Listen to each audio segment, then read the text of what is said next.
Hai buat kamu yang masih pemula di dunia saham, hari ini kita akan melanjutkan tentang kamus kata-kata seputar tentang dunia saham. BTW ini adalah video part kedua. Kalau kalian belum nonton video part pertama, kalian silahkan nonton. Saya bakal taruh linknya di sebelah sini. Dan langsung aja kita ke kamus kata-kata saham kita di part kedua. Let's go!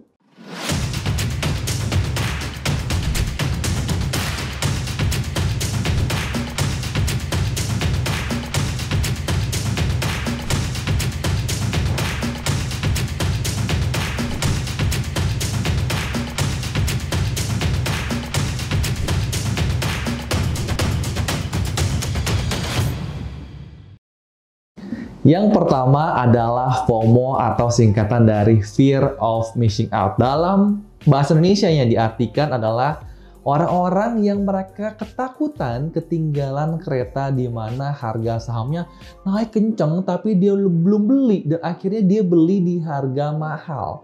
Sambil contoh misalkan di tahun lalu itu lagi ngetren saham-saham yang berhubungan dengan vaksin. Ambil contoh misalkan KF, INAF, dan IRA.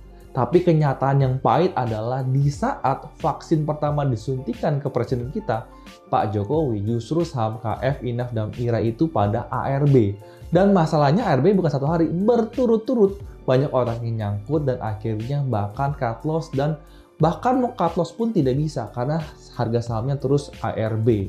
Nah, buat kalian yang masih pemula, saya sarankan kalian tidak ikut-ikutan saham-saham yang mungkin naiknya cepat. Tapi balik lagi, lakukan tugas kalian, lakukan analisa kalian fundamental seperti apa.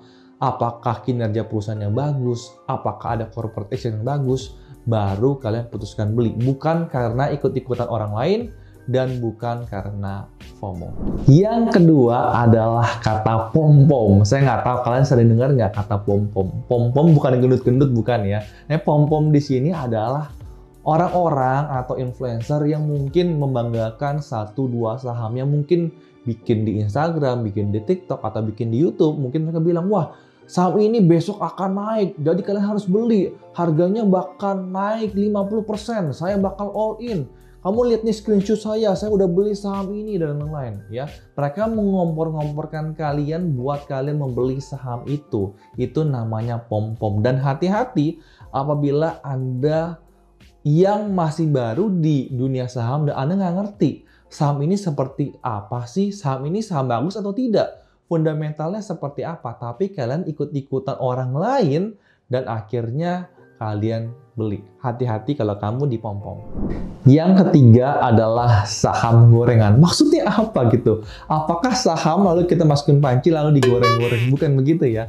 Nah, saham gorengan ini adalah saham yang biasanya volatilitasnya itu tinggi. Seperti apa sih volatilitasnya itu tinggi? Itu misalkan hari ini sahamnya tiba-tiba naik 15%.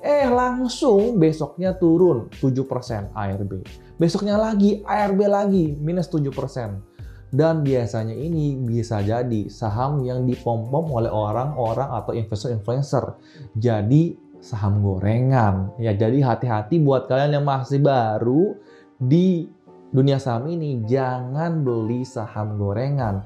BTW kriterianya selain yang tadi itu biasanya harganya itu cukup murah. Harga sahamnya biasanya di bawah Rp100. Lebih banyak saham gorengan. Bukan berarti di atas Rp100 tidak ada saham gorengan. Ada, tapi lebih sedikit. Nah, harga di bawah Rp100 cenderung itu banyak saham gorengannya. Jadi hati-hati ya. Jangan beli saham gorengan, nanti kamu gampang kolesterol loh. Yang keempat adalah saham gocap, saham 50 perak. Maksudnya adalah saham-saham yang di papan utama ataupun saham pengembangan, mereka itu maksimalnya turun sampai ke harga 50 perak. Harga gocap. Nah, udah nggak bisa turun lagi. Dan biasanya mereka suka digocap, terus suka tidur, dan tidurnya lama. Bisa berbulan-bulan, bahkan bisa bertahun-tahun. Jadi hati-hati kalau kalian beli saham gorengan dan akhirnya berubah menjadi saham gocap. Jadi saya tidak merekomendasikan untuk pemula beli saham gocap. Karena apa? Kalian bisa nunggunya bertahun-tahun. Sayang, mendingan beli saham yang fundamentalnya bagus. Dan harganya cenderung di atas Rp100. Yang terakhir adalah saham blue chip ya. Saham blue chip itu bukan saham koin-koin biru, melainkan saham yang market cap-nya besar, yang likuiditasnya besar, yang tinggi, dan juga mungkin kita sering dengar saham-sahamnya seperti Bank BCA, Bank BRI, seperti ICBP, seperti Unilever ya. Itu adalah saham-saham blue chip yang biasanya mereka juga masuk indeks LQ45 maupun IDX 30. Dan biasanya mereka likuiditasnya tinggi, jadi kalau kita mau jual beli sahamnya itu gampang sekali. Nggak usah takut kalau sahamnya nggak bisa kejual. Nah, apakah saham blue chip pasti bagus, pasti untung? Jawabannya adalah belum tentu. Jadi pastikan walaupun saham yang berfundamental yang bagus, tapi kalian beli di saat harganya lagi murah. Kalau kalian beli di pucuk, percuma juga, nanti kalian juga akan rugi.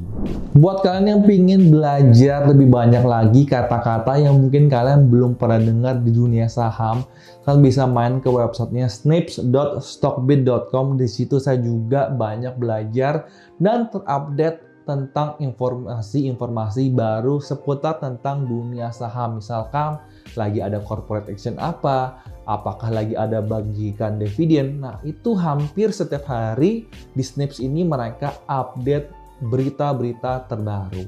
Nah, BTW, lagi ada promo di sekuritas Stockbit karena mereka sampai akhir tahun ini mereka itu adalah sekuritas dengan fee termurah di Indonesia. Kenapa? Fee beli mereka cuma 0,043% dan fee jual mereka hanya 0,143%. Saya berani jamin mereka adalah sekuritas dengan fee termurah di tahun 2021. Jadi tunggu apa lagi? Langsung daftar di Stockbit. BTW, apabila kalian suka video ini dan ngerasa belajar sesuatu, silahkan support saya dengan tekan tombol subscribe, lonceng ditekan agar apabila saya keluar video baru, dan langsung yang pertama ternotifikasi. Sampai ketemu di video berikutnya. Salam cuan dan bye-bye.